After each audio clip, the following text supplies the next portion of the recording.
Hello, my lovely souls. How have you been? I hope you've been resting, being gentle with yourselves. Welcome back, and dear, this message came through with real weight to it this morning, before I'd even had my coffee. I want to tell you up front what this is. Someone entered your life with one intention and left changed in a way they never expected. Not because you tried to change them, but simply because of who you are. I'm Emma, and I felt this pressing on me before I even sat down to record it, so I know it's meant for someone specific watching right now. Stay with me through the whole thing, because it builds slowly and every layer matters. Let's get into it. They came for one thing and found something else. Let me say this plainly. This person looked at you, and the first thing they calculated was how to get close enough to take what they wanted before things got complicated. That was the original design. They weren't new at this either. They had a system: charm on arrival, patience for access, an exit planned before real attachment could form. It had worked for them before. More than once. Then they got close enough to actually feel something they didn't know existed in another person. Not your face, not your body, your frequency, the thing radiating off you that's invisible but completely undeniable. And their whole system crashed. The playbook dissolved because for the first time in their pattern of taking and leaving, they encountered someone who didn't just resist being consumed. Something in them absorbed the intention itself and replaced it with something they don't recognize yet. That's what's coming through so clearly right now. They're standing in the wreckage of who they used to be, quietly trying to work out who they're actually becoming. You are a purifier, not just a healer. Before I go further into what happened to them, I need to talk about you, because none of this came from nowhere. You carry something most people can't quite name, but everyone around you can feel. The word that keeps coming through is purifier, not healer. Healers fix what's broken. You do something different. You make contaminated things clean simply by being near them. People walk into your life carrying years of bad patterns, selfish habits, shortcuts they've taken without thinking twice, and your proximity gently forces all of that to the surface. Not through confrontation, not through anything aggressive. Your presence works like clean water poured into something murky. It doesn't fight the dirt. It slowly displaces it until what's left is clearer than before you arrived. And I want to acknowledge where this actually comes from, because it matters. Something contaminated your world early on. Someone brought darkness into a space that should have stayed safe. And young, without the language to name what was happening, you absorbed it. Not because you were weak, because that's exactly what purifiers do. They absorb, they process, they transform. Pain went in dark and came out as wisdom. Loneliness went in cold and came out as a self-sufficiency so complete it looks like independence, but it's actually something rarer than that entirely. Your presence made pretending impossible for them. People chronically misread you. They see the softness and file you under safe, manageable, low effort with high returns.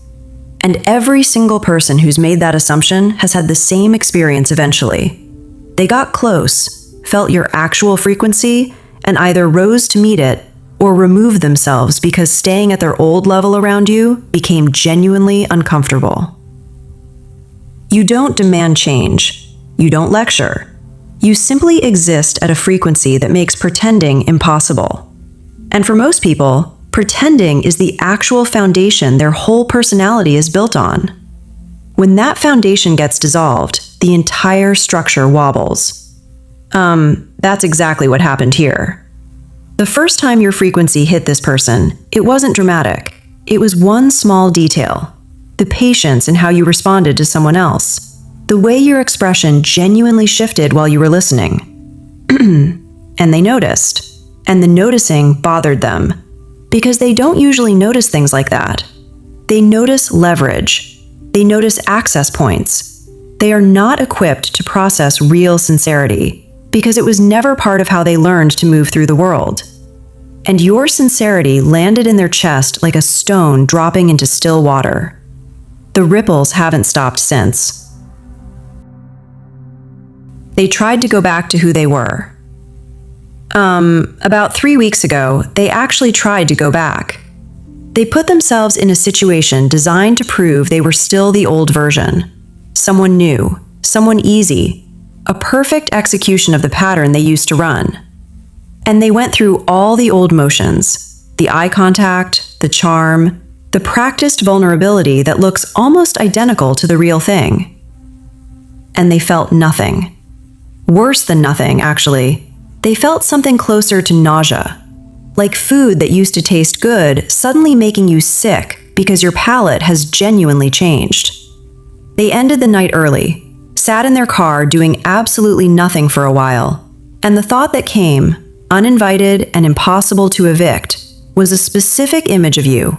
Nothing dramatic, just the way your eyes change when you're genuinely interested in what someone's saying. That small, unremarkable detail outweighed everything the other person had offered all night combined. That's when they knew. Not intellectually, they'd known that for a while already. They knew it somewhere deeper, in the place where real decisions get made before the mind even gets a vote. The old pattern is dead. You didn't kill it by showing them a better version of yourself. You killed it by being so consistently, unshakably yourself that they had to confront their own inconsistency. Their honesty is new, and it started with you. The shift didn't stop at intention.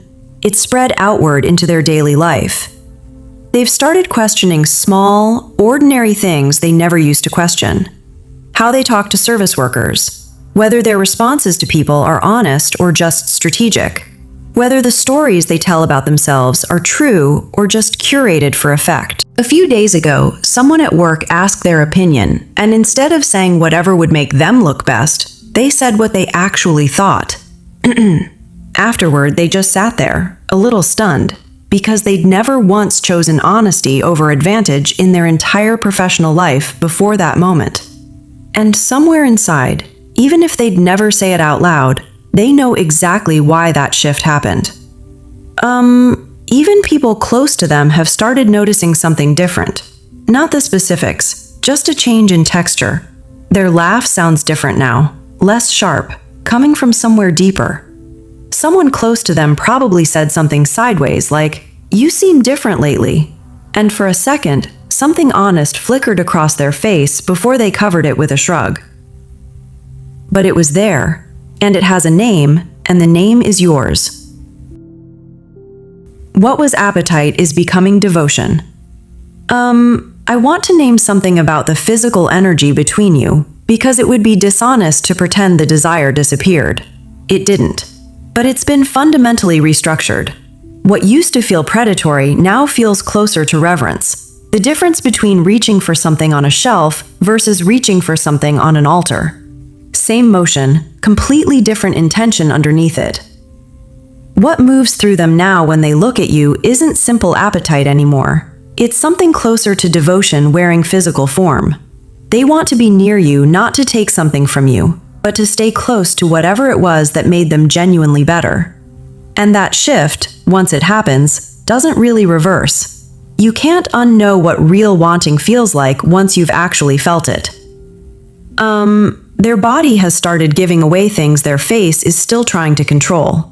When you walk into a space, something in them physically recalibrates, breathing slows, restless habits quiet down, and without meaning to, they orient toward wherever you're standing.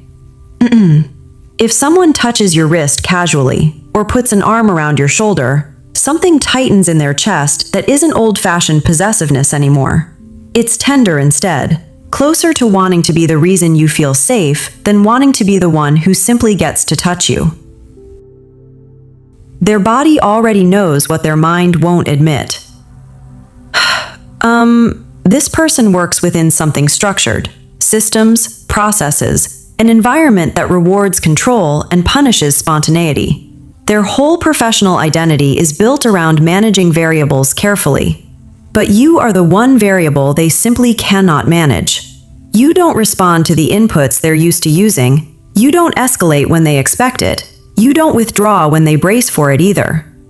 You just stay steady, unchanged, like a fixed point in a life they've spent years trying to keep spinning on their own terms. And that steadiness, your refusal to be destabilized by anything they do, broke the old pattern faster than any confrontation ever could have. And I want to speak something directly to you here. You are not naive for believing people can genuinely change. You're closer to prophetic, seeing the finished version of someone while the rest of the world is still reacting to the rough draft in front of them. That kind of seeing isn't passive either. It actually activates something in the people around you, just by you staying open when closing off would have been so much safer. They are about to reach out differently. All of this transformation has stayed private up until now, internal, invisible, processed alone in quiet moments nobody else witnessed. But it's approaching a threshold. The internal change is starting to demand real, external expression. They are going to reach out to you, and this time, not with the old charm, not with practiced vulnerability disguised as openness. It's going to feel raw instead, a little unpolished, closer to someone who's never actually done this before. Because in this specific way, with honesty as the real foundation instead of the performance, they genuinely haven't. When that moment comes, and something in their voice or their words feels different from anything you've experienced from them before, trust what you feel. You'll know. Your own discernment reads authenticity automatically, the way a scale reads weight, without needing to be told what to look for. And this time, what it reads is going to be clean. What's meant for you cannot be taken from you. I want to leave you with something important before we close. Stop apologizing for your softness, and stop explaining it to people who mistake it for weakness simply because they've never encountered a strength that doesn't need to announce itself loudly. Your softness carries something powerful underneath it. The ability to look at someone's mess and still see what they're actually capable of becoming underneath it.